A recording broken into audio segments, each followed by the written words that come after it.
number 4 car in that almost cartoon livery, the yellow and blue of the Team Bilstein Haupt Racing team crew, alongside the all-green car for Team Get Speed in the Grüne Holle livery for Maro Engel, Gunnar Jubunon and Daniel Junkadea. Lead car will peel off to driver's right as the lights turn green, and we are underway in 2023 for the 51st edition of the 24 hours of the Nürburgring. It is a good getaway for the pole sitter, but here comes the Ferrari around the outside of the all-green Mercedes. It's going to be Fricadelli Ferrari as late as it possibly can be, maybe to take second position. Lamborghini versus Ferrari, door handle to door handle, will leave the Yokohama S for the first time in second and third positions. I noticed one of the Falcon Porsches really making strides as well. That, I think, is the 44 car. Just get confirmation of that in a moment or two.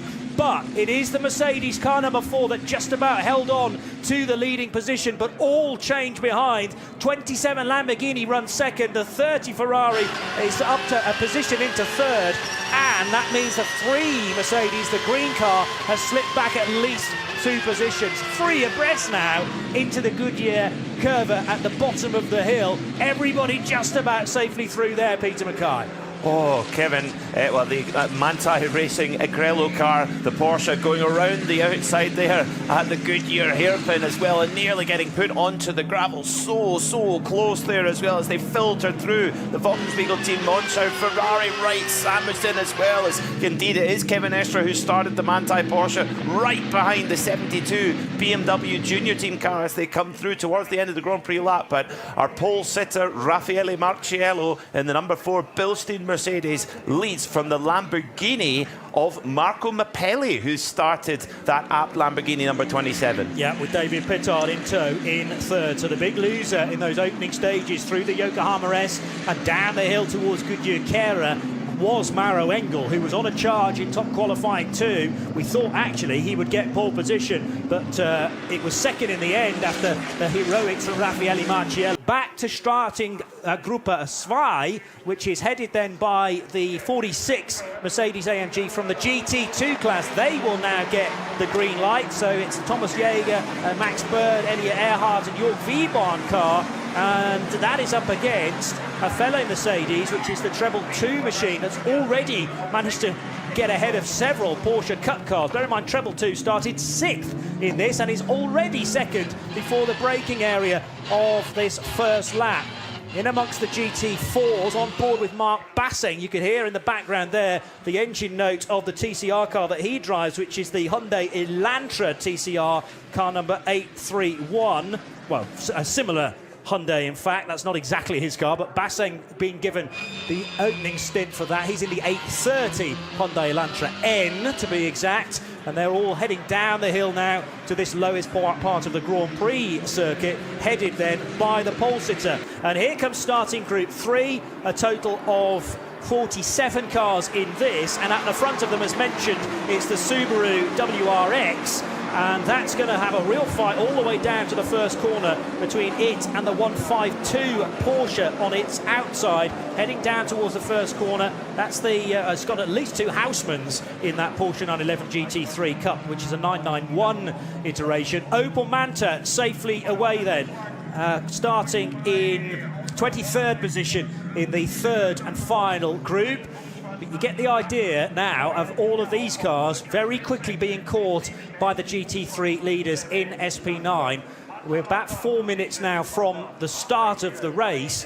These cars all have their race start time from this point, though, and that's all factored in cleverly to the timing system as we go along. The Dacia Logan creeping through shot in a moment or two. The top 2 in Group 3 starting to break away, and the Subaru, there's the Dacia Logan over the start-finish line and heading down towards the Yokohama S with a massive round of applause from the AMG arena. So that's the level of support that it's getting early stages. Another car that's made great moves up is the number 72, the BMW Junior team. Neil Verhagen, the American, from 17th on the grid up to 13th, and right in the draft of the number 33 Falcon Porsche of Sven Muller, getting the great draft there, heading up towards Antonius Bucher, and looked like he's going to get the job done. But the Ferrari, woof, the Wolkenspiegel team Monschau Ferrari of Kajovich goes got a huge double bubble draft and nearly went past both of them going into Tiergarten, but couldn't quite get enough room.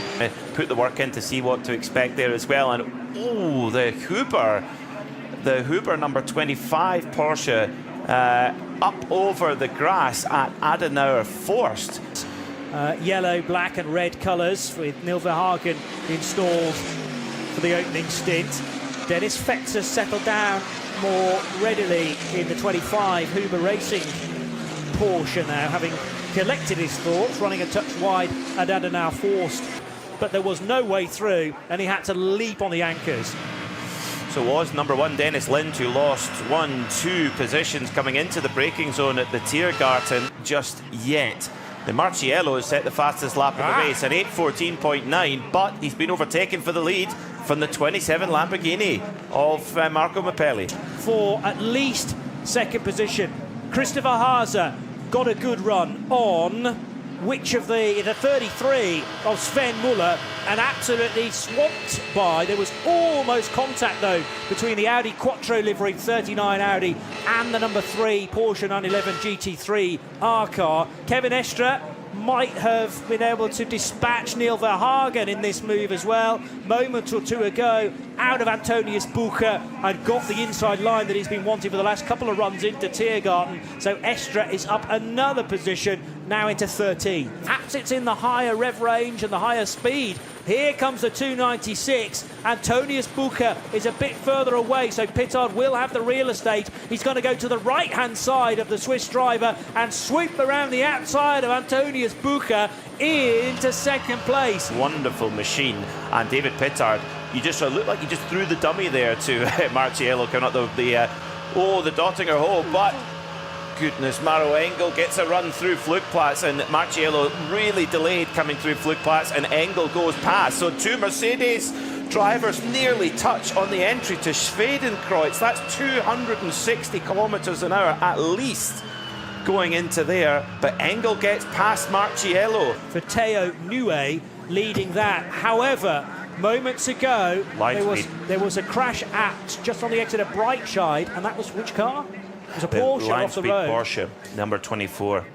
Lion Speed, having to go around the outside of a slower BMW and just catching the dirt on coming out of the lowest part of the circuit down at Breitscheid.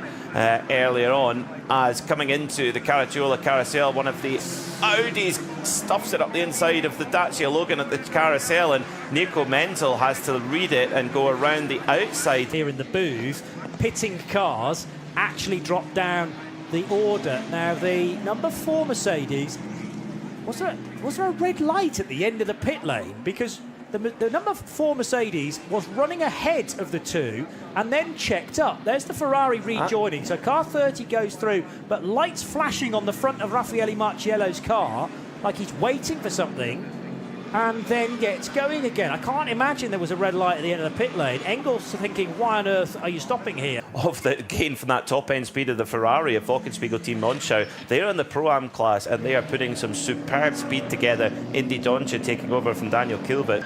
Versions of the Cup car. I'll just break away from that for a moment because we now have potential drama for another Porsche, the 184 car, which is spewing fluid, it looks like, from the front left. Is the tyre also down, Peter? A big fan favourite, the Foxtail Opel Manta, has set the fastest lap in class, a 10:08.3 for Volker Strycek. 14 times a class winner at this race, just 2 behind Heinz Joseph Burns, and on the 20th anniversary of his overall victory back in the Opel Astra V8. Organisers do not take lightly. They did qualify in their class pole, but it was meaningless. Unfortunately, the 184 SP7 Cayman has come to a stop. Goodness me, that was a close one. Raffaele Marciello falling behind, and a huge kick of dust thrown up by Engel's Mercedes, and his colleague Marciello's going, watch the paint job. Watch the paint job, Maro. That was expensive to get that. There's a big queue here trying to get by some recovery work. Blimey, that was like almost like a publicity shot of all the cars that are in this race. So slow they were going past the Type 981. I'd lost lost about 4 seconds in that lap as Marciello and Engel are side by side going on the Grand Prix circuit. Marciello dives up the inside and gets the move done on his colleague. Whoa, puts the rear right tyre on the grass. Massive moment there for Marciello, but he just gets past Maro Engel. Who's bit there? We'll remind you, they are both Mercedes AMGs, but from very different teams. And it was Engel this time who was balked by at least the 241 BMW, which was doing absolutely nothing wrong. That's the 6th placed car in the 240i Racing Cup division. But he rather it was a pincer movement for Maro Engel, had to get out of the power.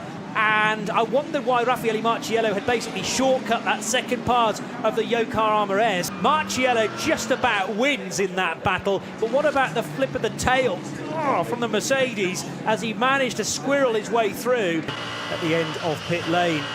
Really busy again around Brunchen and the approach to Schwab-Schwarz, just swinging through the right-hander. We must have 1, 2, 3, 4, maybe 6 GT3 SP9 cars in this long line. Patrick Niederhauser, the platinum race driver, trying to work his way by the 33 Falcon Porsche, which really becomes unsettled coming out of Schwab-Schwarz. Kid Kramer Racing is in 33rd overall with the Porsche 992 Cup car.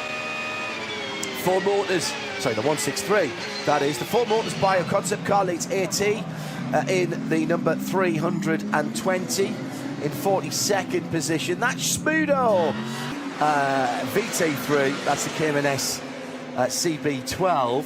Adrenaline Motorsport lead the 240i class in the 246, they're in 86th position.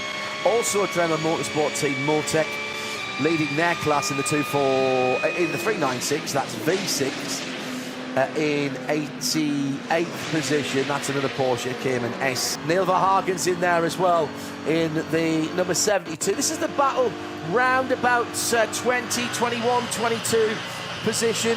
It's Klaus Bachler in the 33 Falcon Motorsport, Patrick Niederhauser in the 39 Audi. They've all just cleared some traffic as they're climbing up with the sun in their faces. Haven't we? No. Marco is immediately the Ab Sport line Lamborghini limping in, presumably the puncture. Marco Mappelli handed over to Kelvin van der Linde, and it has got a long way to go. Left rear puncture. So absolutely beguiling, but they had gone so well. But this is typical of what you get in the Nürburgring 24 hours. I did go and see, if you remember, you mentioned David Pittard, the wannabe driver a few years ago when he was driving for, in the old, what I call the previous generation, M6 BMW. Supreme stint leading this race, and it's another feather in his cap. But traffic, it's there all the time. Klaus Bachler, among many of the drivers, just getting knitted in. And where you back off for a nanosecond in this class, you're going to be passed by those behind, passed and then hit up the derriere. Schumacher S's on the Grand Prix track, I think, and he got hit by a slow car that he was passing, and one of the Cup class Porsches, I think, that also went around there. In fact, no, is it one of the GR Supras? It is. There, but he's got also the rest of Tiergarten to do and keep out of the way of everybody else. But it's now the collateral damage he's got to avoid of that tyre flailing around. What he really needs to happen now, actually, is that carcass to fail completely and discard itself of the rim and get rid of it, and then that's not flooding around. The wheel will stay intact then.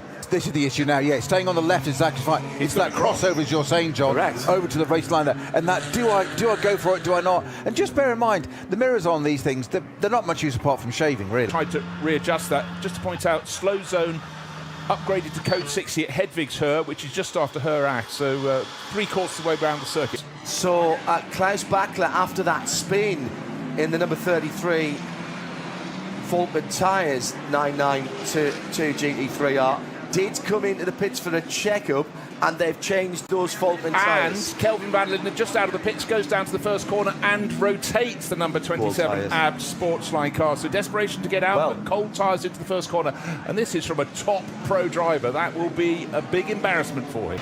It's out the bag, John. It's out the bag. I think what's also out the bag is Kevin Estre. He just picked off another place. He's moved up past. Oh, no, just spun it. Estra's gone round. He's hit the wall. He's tailed into the wall. He hasn't. No, the walls, the rear wings are okay, but he has had a rotation at Tiergarten there, and it's. He had just passed Ferrari number 20 at W10 DM by Rinaldi, but Kevin is sitting there. He's flicking the paddles, trying to get going again. He has got it going. He kicks the tail around. He was facing 180 degrees away from where he should have been. But having just got ahead of the Ferrari of Indy Doncia, the tail came round. He's cleared the two cars quite easily and comes into the final corner, hits the curb with the right front, but I reckon Snowy has absolutely nailed that. I think that tyre must have been going down. It's the loaded tyre, the working tyre, as he turns in there, Peter. Yeah. Yes, he did hit the curb with the right front, but not enough to spin him around. What I would explain there, Peter, though, is the fact you could see the car unweighting, but as it went into Hohenride, the front left corner was dropping down as the puncture was on the other side, and then just round it went. But he was, as you said, John, he got 2 car lengths probably clear of Indy Doncia. We had Matthias Drudy tucked in behind in this battle for 6th place. Self-doubt creeping in, and if you make a mistake, you make a mistake. It does happen. We've seen it. Yeah, we saw it last year with this car, with the Van Tool brothers, didn't we? And the Audi and this car, and it was one of those things. It was a mistake. As long as you move, put your hand up to it and move on. But car back out on track again now. 6.5 miles high and going to... That's because he's not wired up correctly. He's not. There's something As clearly simple as wrong that. with him. And I mean it entirely as a compliment. No, that's the 88 M4 making its way to pits. And finally. Just dropped a bit of tyre as it came through Tiergarten. It is the experimental class for things that don't easily fit elsewhere. Now, if you've been watching recent years, GT3, GT4, how do they stack up? GT3, full of wings. GT4, smaller, limited wings. Somewhere between the two is the GT2. But what's the speed differential? Fastest lap so far for that class-leading SPX Mercedes? 8 minutes 31. Envious of you and Snowy having done that. If you weren't aware, Owen works for Mazda in the UK, and he said we've just done 1,000 miles around the UK or down through the years. And you can say as well that the MG GT, how Mercedes is that? The long, snouty Mercedes, the typical long bonnet on the front of a grand touring car. And of course, the original versions of those, the SLSs, had the gull-wing doors, like the old Mercs as well. Has his eye on this as well. The Door Aston has come up from 32nd to 26th at the moment. 26th, yeah. But it's not the best place of the Aston Martins. Pro Speed car, is it? Yes, it is. Pro Sports car, excuse me, in 28th and in 20th for the 28 car and 20th in SP9. Blow all the debris that 189 Porsche is left all over the track. But it's literally got to blow it all back out of the way because you don't want to repeat what we saw with the Valkenhorst car during qualifying. And Dan Harper, by the way, just going by Matteo Caroli a couple of minutes ago as they came off the North Loop onto the start-finish line of the Grand Prix circuit. So that's a new 4th position for the BMW Junior team. Rutronic Porsche down into 5th. Put back together just after Flugplatz. The number 82 leads SP83 in 67th position. That's the 2021 BMW, excuse me, I've mentioned that one. Subaru Technica International STI, their WRX is 49th and leads SP4T. So you'll go 2 miles an hour faster than the guy in front when you can. And there's your Pecorello trying to go down the outside and threads the eye of the needle. That's the Tufa going into the Yokohama S at the start of the race, and the battle for 19th, 20th, 20th, 21st, 22nd, actually, as they went across now the line. that, what Sabina said to me, right. Her mum's BMW 3 Series, and over the years, the mild modifications got a little less mild, as Maxime Martin's getting a little less mild as well at the Kleiner Carousel. Lucas Stoltz looking down the inside again of Hunkathea. Down into turn 1, he's got the position, they're side by side, he knows there's ahead, but of course he's got to do a bit of a block pass here, and he's got a wee bit wide. That'll allow the green Mercedes to try and get through, and in there as well, we've got Adam Christodoulou, 3 AMG GT3s battling together, and Christodoulou, what a smart piece of driving as he drops down towards the far end of the circuits. It's been back to the pits, and it's now back out on track, according to 184. Yeah. Not 181. Oh, sorry, So 184. not Peter Cate's car. 181 is Peter Cate's car. 184 was the one that was dropping fluid. Correct. Wasn't it, early on. K Kramer Racing's SP7 car. Sorry, my fault, yes. Damaged radiator earlier on. Luca Stoltz can put together, it might actually be in contention for fastest lap of the race. It's massive squirm there, right in front of Max Hesse coming out of Brunchen. Meanwhile, Christodoulou and the green Mercedes of Juncadea nose to tail as they head through the Code 60 right at the start of the lap, past Marshall Post 4 and 5. Well, it was a leading trio, but a leading quadruple. Oh dear. BMW in the barrier, and Yeah. that was confusion as the white BMW was being lapped by an SP9 car, and that was a big hit, actually lifted the whole of the Beamer off the ground. A little bit of contact there, I think, as Martin goes by. A bit of confusion, I think, over yellow flag possibly. So we'll see what race control think about that one. X. So remind me again, the standard penalty, just because you've breached 32. is 32 seconds. So is that what, as there's a slow car on the Dottinger Hoare, Front, which goes into the Caracciola carousel and actually pops out of the camber there, and Frederick Makowiecki slips past us. Thank you very much. Yeah, Sven Muller, an incredible driver. I was speaking to Michelle Gatting, who had been part of the Porsche Junior shootout many years ago, and Sven Muller basically she just said he blew everybody away. in the number 2 car. So another driver change there. And car number 2 is back on the move. One car that's not on the move yet, just has got back to it, is the number 522 BMW 330i, who's had a big moment there at Schwedenkreuz. That certainly would have grabbed the attention. That machine that is in the and loses it on the entrance to Schwedenkreuz, even in a lower class car. That is so fast through there. The 522, was it the 552? It's twirling around. 522 from SRS Team Sorg Rennsport. But it was around Hoa Act at the time. That was our unidentified BMW, which we saw clatter the barrier about 30 minutes ago.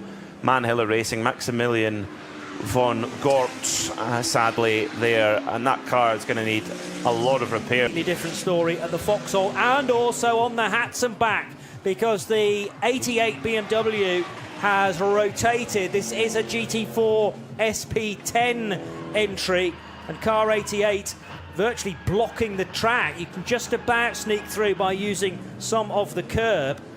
Big impact for that car off the Armco barrier. It looks like a bit of misunderstanding with a slower front wheel drive car, and goes head on into the Armco barrier there and bounces back into the circuit. Luckily not with any others coming through. That will require some barrier repair. That will be a longer Code 60. It's around the outside of one of the smaller Hyundais, and that's done a lot of damage to the front of the BMW. And then after that, so sneaking by under Code 60, the stricken Sari BMW. Front right, big damage on the front right of that machine, scraping along the floor. Oh, that's a horrible noise.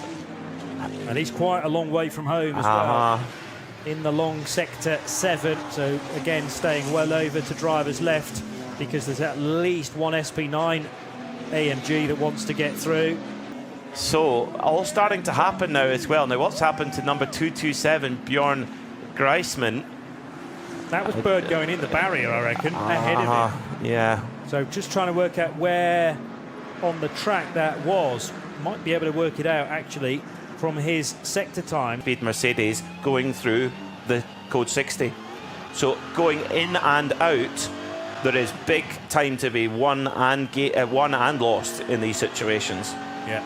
So there are currently 3 Code 60s around the racetrack, notably Hatzenbach, and that's going to be Code 60 for quite some time yet. Wonder whether that's now the only affected area. It's just that there are 3 individual Code 60 zones covering the incident that involved the Sari BMW, the Dottinger Hoare, and when you've got a setting sun, that's no doubt an easy mistake to make. And then Mortara made a further error, getting tangled up with a back marker into the Yokohama S, and just ran a bit too deep. Missed the apex, thankfully didn't find the gravel, but he wasn't far away there. Endurance racing at the top level was Julien. Was it not VW. Andlauer who was the youngest man at Le Mans one year, but he shared it with Phil Hansen because they're born on the same day, and we then had to go and interrogate both drivers to find out who was born first on that particular day. In the M6, used to be a twin turbocharged V8. And speaking of BMWs, one picking off Eddie Mortara there in the braking area for Tiergarten. Filled with Jean-Marc Finot, Jean-Philippe Imperato, Carlos Antunes Tavares, and Francois Wallace. They are all members, board-level members of the Stellantis group. Sorry to cut across you, just getting another viewpoint of Andorran driver Jules Gounon. As the DTM champions car, number 40 Audi. Comes across traffic at Flugplatz and gets it all wrong over the curb and has to back out of it. Now, who was driving that at the time? In the 96 machine, while braking for the Hochrein chicane, in front of a double yellow flags. Yes, well, hit hard in the rear, but managed to hold position. What did? And also there's a Porsche which is the either 582 or 532. Schmickler Performance Carrera. Off the road, and now have they found one another? Yes, the BMW was trying to go around the outside and has obliterated its steering because of a slight misjudgment. It's left the Schmickler Performance Porsche in the wall. And was that the 102 BMW? It's the black and red, no, it's the 101 car. And there are now yellow flags, or at least white flags, covering this ailing Valkenhorst BMW at Schwalbenschwanz, and there's been a driver change there as well, as Julian Andlauer pops out of the carousel and briefly tags the back of one of the Porsches. Right, stop now. Right, say no more. JP and PMAC, thank you very much. And there, in fact, is a car off on the dust. The Cayman down in 125th position, and then you might disappear and go off and do two more races somewhere else in between. It could have been racing at Laguna Seca or somewhere else. Oh, a little bit of dust thrown up there by Andlauer's Porsche. Yeah, but I say again, we're only 3/4 through the race. Sorry, we've got 3/4 of the race to go still, only a quarter distance through. Patience, consistency, discipline. Keep it all together and it will come to you. Second place battle split, went either side of a back marker and rejoined the circuit. And it's here we go. Porsche's getting a bit of a better run against the tail, almost rubbing touch. it. I think they touch with Farfus. They're battling along Zottinger now, and it looks though, Andlauer's got the nose just about in front, very fast through the Wait for the BMW to come back on the left, both of them. There you go, straight back again, you see? That's Harper. Harper was right there. Because he's getting the draft off the other car, off the other BMW. So Harper's done fourth and third second, two blinks and 3 hours. Yeah, because he's used to side drafting off both cars and set himself through the gap. And you know what? We've seen him do that in so many NLS races. The BMW Junior Team racers have learned time and time again. That was a great move. Fourth and second for Harper. And that's NLS Nordschleife experience. Well, did he have a clip? Oh, he has. He's had a big clip on that sky blue 982 Cayman, and that would be right rear if he has done one, or he might have done a steering arm there. That might be right front steering arm.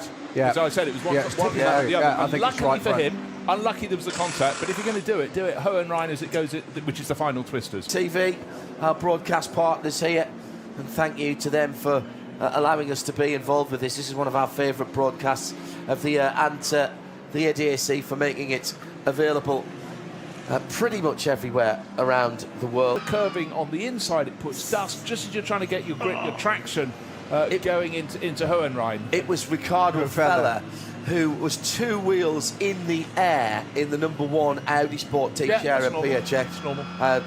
Various bits and pieces. Torque up the big centre lock wheel nut. That is a rear suspension change and a shock absorber change on that #3 Green Hell AMG. Ferrari is a minute and 15 further up the road, and they're now slow again.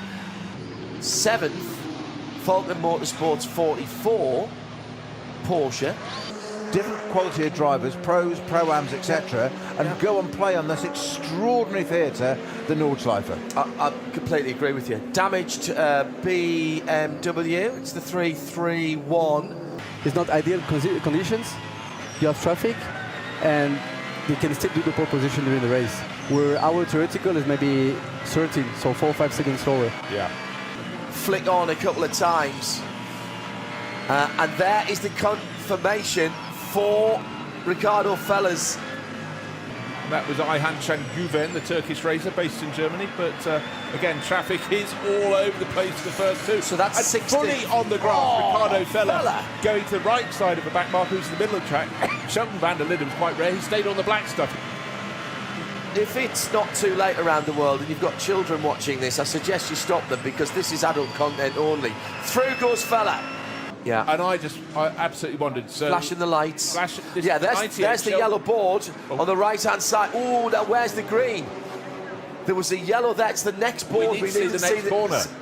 And so just recapping there, disregarding flag signals, 32 seconds plus 132 plus 232. That is the 328i for QTQ. Then it's Toyota Gazoo Racing Team Thailand to go, 17 hours to go. Now, this looks like a car that's been withdrawn. There's a lot of backslapping going on down. Oh my goodness, this is the number 3, the Green Hell Get Speed car. Relatively recently, and it looked very much like they weren't going to be able to compete. So the marshals here, the volunteer marshals here, all chipped in. Kuiper Hoffman, hello Kuiper, nice to know you there. With reference to the flashing blue positional name markers on the wind speed, as a blue flagger, I'd find this invaluable working at night in a race like this. As a driver, terribly distracting if they're visible from inside. It is good for, you see the 3-letter acronym for the driver, you see the car number and or position. You can program to do various things. Well, we suggested when it didn't get into the final qualifying shootout, it was going to be starting from 20th, though a little bit of a mountain to climb. They kept out of trouble. Kevin Estre attacked. Then he had that little puncture, pitched him off into the barriers at Hohenray, the final corner of a lap. Damage to the tail end of the car. It was repaired as well as possible. It's been driving beautifully since, and it was only about 20 minutes ago it set the fastest lap of the race. Cannot be side by side with another car. Great draft by Rafa Marciello. We've got 3 wide again as Max Hesse goes to the other side. Coming down to the Bilstein crossover bridge. Looks like Rafa's got the best of the draft on. Hesse trying to make it through on the outside into the compression. Oh, that's really really brave on the brakes coming into Tiergarten. Eng was doing his best to hold on there. Christodoulou right in there too. So much going on there. Oh, that was a very damaged car to the right-hand side. From Alessio Picariello. Got a convoy of track vehicles here. Now, the Mini would drop right back off there. There were no flags, and there is no speed limit, even at the carousel. A lot going on the run down to the bridge just before the kind of carousel. Now green, and the position is taken. Martin Ragginger, wow. Problem for the 227 of Georg Greisman. They just served a penalty and they've come out of the pits to forget here with their new 992 GT3R. So for Georg Greisman, I think this is an outlap for the number 227 Toyota Supra. So on reasonably cold tyres, did get through no, he didn't really get through Goodyear Spanger, so was already struggling there, skating through the gravel trap. But it was definitely a right-hander where he'd lost the car, so rejoined onto the second element of the Goodyear Spanger there, continued on the black stuff, but then had yet more problems at the bottom of the hill where the cars eventually left the road. He's trying to warm the tyres up even now. Well, I say even now, we're not quite halfway round the Grand Prix record just yet. But again, the rears just have no temperature at all, it would appear, and it goes skating off. Griezmann gets going. It was an Audi R8. It's a Scherer Sport car. It's the number 5. Vincent Kolb, Frank Stippler, and it's Frank Stippler at the wheel. So Frank Stippler is off. We do not know where this yet, but It's in the first sector. yes, I thought it was. I really thought it was. Stippler's completed 80 laps, and we haven't yet got a time for the first sector of lap 81.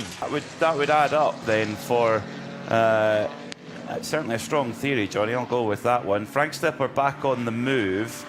Damage to the rear wing. I think he went backwards into the wall. Yeah. I think that's where the damage has come from. So Stippler's able to get going in the Scherer Sport PHX number 5 Audi onto terra firma on the Grand Prix circuit, and will limp that car back. And the number 1 Audi in the wall as well, at what looks like a pretty similar place, Johnny. It is. It's the first sector again. Yes, it must be fluid. It has to be. When do you see Vervish and Stippler make mistakes? Fast right, well, the left then right before the Goodyear hairpin, it seems. So the Scherer Sport team, PHX team, with a lot of work to do. Meanwhile, at the front, it's Maxime Martin for the number 98 Rova BMW, but is on the 7th lap of the stint. No wonder he looked so relaxed when he came in to see another car off. It's a Porsche Cup 2 machine, car number 163, off into the barriers on the Grand Prix circuit. Supra had well over a lap's advantage. I don't think you're ever going to get that in Cup 2 because they're so evenly matched, and that's a very high-speed entry into the first corner at the Yokohama S, and Moritz Krantz just could not get the car stopped in time. Nearly cleaned somebody else out as well as they were just turning in. High speed down the hill, and Dan Harper's off the road. Dan Harper is off the road. Has he got a puncture? I think he does. Dan Harper is going slow in sector 7.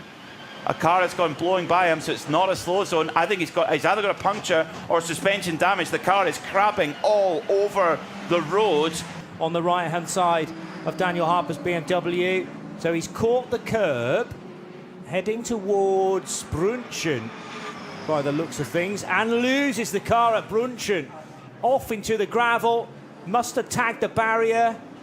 No, maybe not. There wasn't really a significant ding into the left-hand barrier. How much fluid now, how much coolant is Moritz going to leave on the road around the Grand Prix track? He won't even think about heading around the Nordschleife. There's been another incident now in front of Daniel Harper. It's the Dacia Logan has had a huge accident with one of the GT3 Porsches, car number 54, the dynamic Pirelli Porsche. Oh man, heartbreak Oren for one of the two massive fan favourite cars of exactly what happened. And the Porsche just creams into the back of the Dacia Logan, which is totally minding its own business. And just like a pinball, it jets off into the barrier on the left-hand side. So that Logan is totally destroyed on the rear. There's a wheel loose as well, bouncing down the road, which is quite possibly from the Porsche. Cars in the pits will be there for quite some time, and maybe if you're very, very swift and well rehearsed, you can do that brake change, particularly if you're only doing 2 discs rather than all 4. Still dramas for fresh dramas for the SP7 car, because he's just working his way through the right-hander at Klostertal and up the hill towards the carousel, but with the hazard lights flashing. Now, I can't see that either one of the rear tyres is punctured there. So Max Hess had come over a curb quite hard, flashing the lights, and then gone there. Yeah. Something has gone at Hoek-Eichen on the start of his 3rd lap in the stint, but nothing compared to the poor old Logan, which does not have a straight panel on it by the looks of things. Now, as over the curb at Schwedenkreuz goes the BMW immediately in front of Michele Beretta. That was brave. They've got away with that. Problem for the 57 Astra TCR car. This is at Arenberg. Actually, littered with safety cars and yellow flags. That was a strange moment for the Opel Astra down at Arenberg. Very little warning of the spin, and Nico Menzel arriving on the scene shortly after it happened. Problem for one of the Huber Porsches. Is it the GT3R or is it the Cup car grinding to a total halt out on circuit, pulls over onto the grass? Then I will say Marciello was on a full tank of fuel on Friday night when he set that time, but So was Karlvitz is only 2 laps into his stint. In fact, that was his second lap of presumably an 8-lap stint. Now, an incident involving 2 cars not involved in the SP9 class, but nevertheless wanting a good result, and it has left them stranded. So far is roughly 9 minutes. So they've got effectively 45 minutes to get that car repaired to keep their class lead, provided the other car chasing them doesn't have any problems as well. But it's a rear damage to the rear left, and subsequently lost the class lead. So Class AT now in the hands of the 420 car. BMW M240i class, which is always hard fought all the way through, pretty much the whole 24 hours of you. There was a spin a moment or two ago as well on the Grand Prix Strecke for one of the hot hatches. And also then Jari-Matti Trojan in the number 100 Valkenhorst Motorsport M4. Speaking of difficulties for BMWs, we now have a problem for the orange and black striking livery. I mean, it's basically low cloud, but on one of the lowest parts of the circuit now. Speaking of moments on the Grand Prix Strecke, the spinning BMW, was that the... No, that won't be the QTQ car, because it had its problems much further the quicker the pit stop can be. So, again, you know, you can get used to a pattern as we go, but it might all change in that final 70 minutes. We've got drama elsewhere around the racetrack. First of all, a BMW limping back. That was the 525 car still on 3 inflated tyres. And now the Conrad Motorsport Lamborghini Huracan has ground to a halt at the end of the start-finish straight. It's going to be picked up. It's going to be towed away and possibly via some of the internal routes. So the team will get the car back fairly shortly. During the show, it's news to us what that was, but an odd. That was literally as we were just going off shift. That car was going out, and it's got to be something quite serious when a team voluntarily withdraws the car.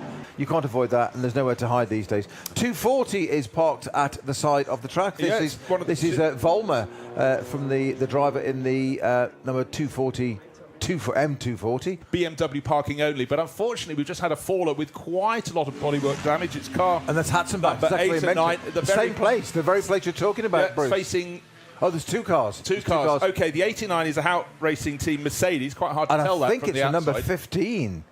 I think behind it. I think it's a number 15. We don't have a number 15, so let's look again. But the difficult thing for the driver of the 89 Mercedes is... He needs to get out, but he's stuck against the barriers, the door on his side of the car. It's 1.5 something. It says 1.5. That's why it's obscured by a post on the fence there. But it's one of the Porsches, which is going to get a quick replay of exactly what happened. And it's Mercedes has gone off. I think he's been tagged by the Porsche first because the Porsche's behind. Well, he's going to have to move that because he's parked a bit against the showing something. He goes, "Hey F1 snowflakes, what do you think of proper motorsport?" And though we all love F1, but this just in the night is magical. Now the car that's probably had the most trouble in the entire race at the start of the race, you're going to have a longer final problem for the Racing One Ferrari limping in right front it might be actually. Yeah, front, yeah. Tyre coming off the rim, so being brought in very slowly and very wisely to do that. Through the final corners, Tiergarten and Hernrein at a bated pace, but not as disastrously slow as anybody who got one out of the circuit. Car in second place, Sheldon van der Linde suddenly saw all 4 sides, front, back, side of a BMW that's sitting in the track, car number 526, which is going again at Hatzenbach. I think it was Hatzenbach, but that was a big moment. It was right across the track there. And that was the car in second place, Sheldon van der Linde, a whole image of the BMW that somehow just missed the barriers on driver's right and left a car's width by the time the nose of that car came around, because you know what, a BMW taking off the leading BMW in the race, GT4s. TCR now in the hands of Mika Lascona. It's still the 830 Hyundai Elantra TCR leading that class comfortably. Cup 3, it's car 182. This is the Porsche Cayman class Stop it now. Well, the bobble hat has been put away. The teasing is over for now, but really, who is going to tease anything out of the Fricadelli racing team? It is metronomic at the head of the race. The Mercedes are closing in, for sure. Well, so Sheldon van der Linde. bit of on board here. Marcus Winkelhock having struggled to get past one of the Toyotas there. Have his earpieces in, listening to the action. But I think what one has to focus on is the fact that things change. This hasn't been a race of enormous incident. There have been mercifully low number of accidents, but there have been punctures and little setbacks for various of the runners. And accident, and at one point we had to drive on the grass to avoid the accident, so your tyres are covered in, you know what, just to keep the fuel under control. Then we'll do that. There was a stall for Lukas Stolz in the number 4 car, I noticed, as he tried to get away. Dewy, greasy feel to the track at that point. A couple of places where the ABS was kicking in a bit too much, and the real challenge there was keeping the tyre pressures up. Oh, problem for the number 44 Falcon Porsche. Tim Heinemann going slow around towards Ice Curve, and the hazard warning lights are on, trying to spot where the issue is on that car, Johnny. And that is the amount given to, or permitted to, all of the crews. Ferrari, did that have a moment a couple of seconds ago, darting up the inside? Yes, it did, because it clobbered the curb in the hands of Earl Bammer, and it sent him off onto the grass. Did just about recover that moment. That was on the way to Flansgarten, but it then meant very dusty tyres indeed. Veremenko. High drama, though, now for one of the Toyo Tyres Supras out on the racetrack. Flames spitting out from the front right corner of this Toyo Tyres car. So it's either the 70 or the 71. It's the 7-0 machine, which is well alight, and that is a brake fire. I think that front right disc has more or less exploded on the GT4 dark blue Supra, and sensibly, whoever is driving that, running over to the left-hand side of the circuit on the exit of the carousel and parking it up on the grass, it's left a still flaming either wheel or inner wheel arch or brake disc right in the middle of the racetrack. Seen lots of campfires at barbecues so far this weekend at the Nürburgring Nordschleife. Now we have one on the track itself. And it's come off entirely now. So the difficulty is, where has it landed up? It landed on the track, in the gravel trap. Is it clear? No. Well, I think VT2 is the class that Overbeck runs in. So trailing rear bumper and exposing quite a complex rear end on that Hyundai, and it finally detached right there. And a couple of Porsches were having a dive at the time. What would the pit stop be like in an all-electric car? Meanwhile, Lukas Stolz, who was pursuing Fabian Schiller at the time, and this was a dice for position, Fabian Schiller. Lukas Stolz, winner of the... Contact between the number 2 Get Speed Mercedes and a TCR Hyundai. Now, was that the class leader? I think it might be, Johnny. Just coming around towards Brünchen and Esbach. Was a bit further around the lap. Here we go. Might be able to get confirmation of it, although Fabian Schiller, it was 8.31. Oh. It was 8.31. So that was every credit to Mason Philippi instead of Manuel Lauk. And Philippi, well, he's not really booting the throttle. He's actually allowing the curb to help him back round again. Here, Stolz could be a heck of a lot quicker than he is allowing to be.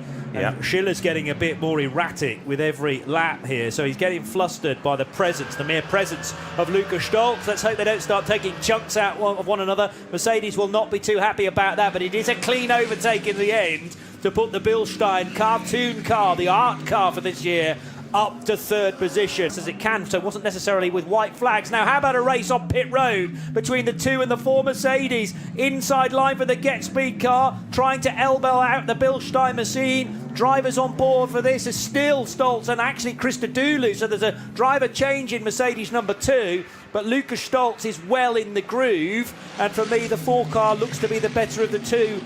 Incredible. It's the Toyota Corolla Altis in SP3, one of them, there's 2 of them in the class, gets very up close and personal with an Opel Astra on the way up to Flugplatz. sloppy contact starting to happen. Tired mind. Yeah. Perhaps. Yeah. We've got to remember that, Yeah. you know, it's been a long, long night, and this is an endurance race, not just for the car. From race control regarding the driving there from the dynamic GT car. And it's not as if you can really enforce a penalty for a future race. A wheeling Porsche there over...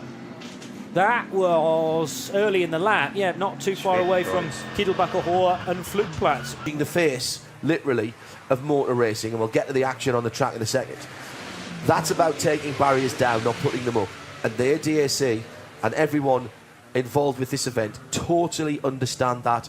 The tickets are very, very, very, very keenly priced.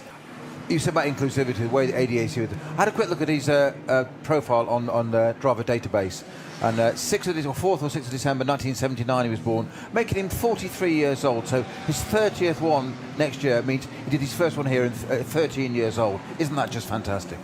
And it's such a strong lineup.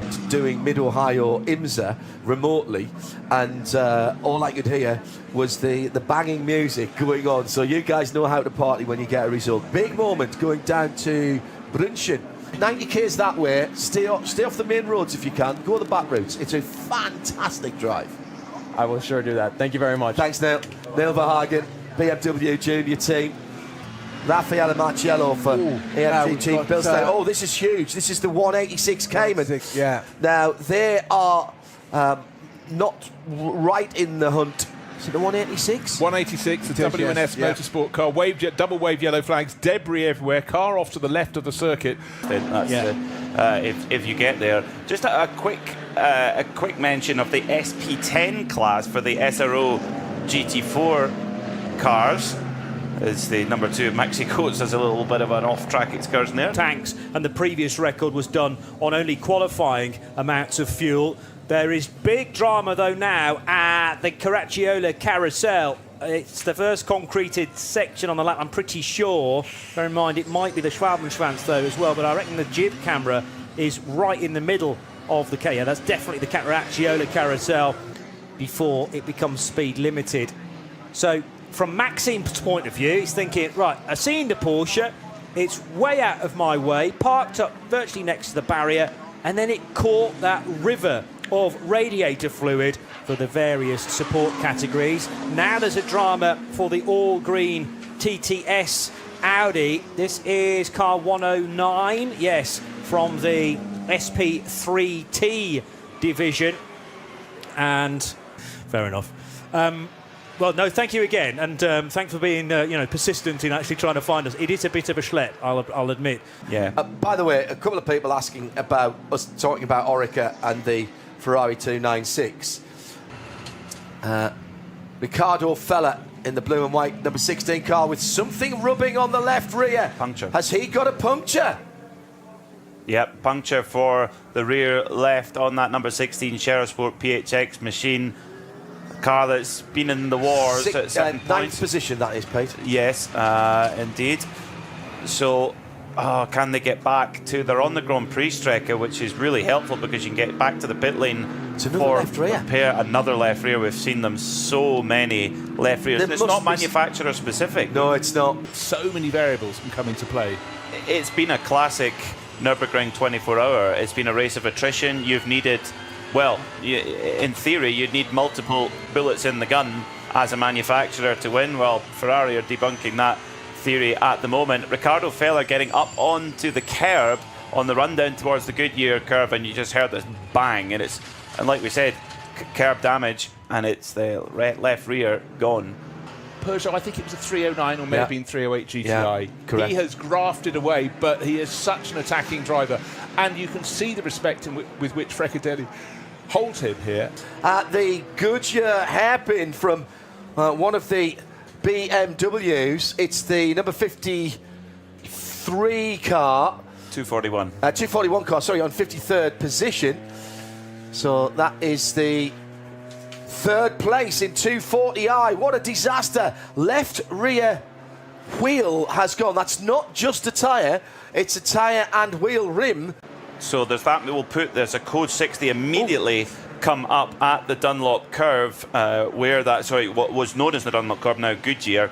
It comes up still as Dunlop on our timing screen, so apologies for that. And there is dust everywhere. Someone who's gone for a big looper.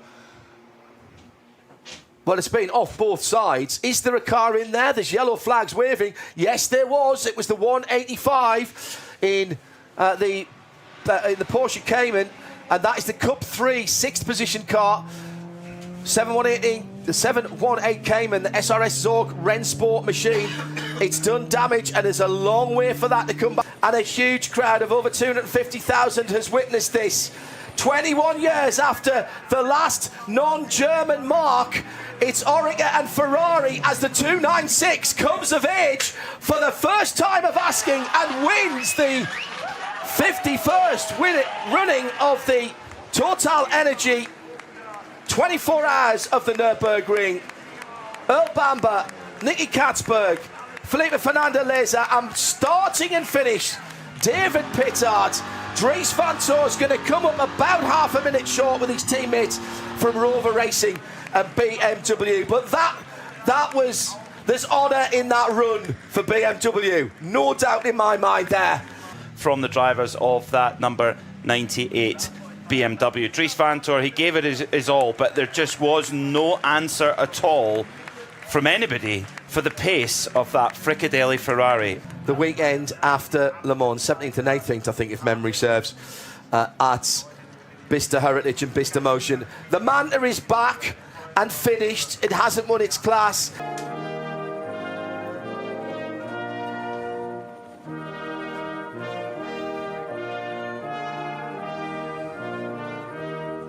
More than 2 decades of German manufacturer dominance at the Nürburgring Nordschleife, and it's a man that lives and operates his team from a wheel nuts throwaway up the road.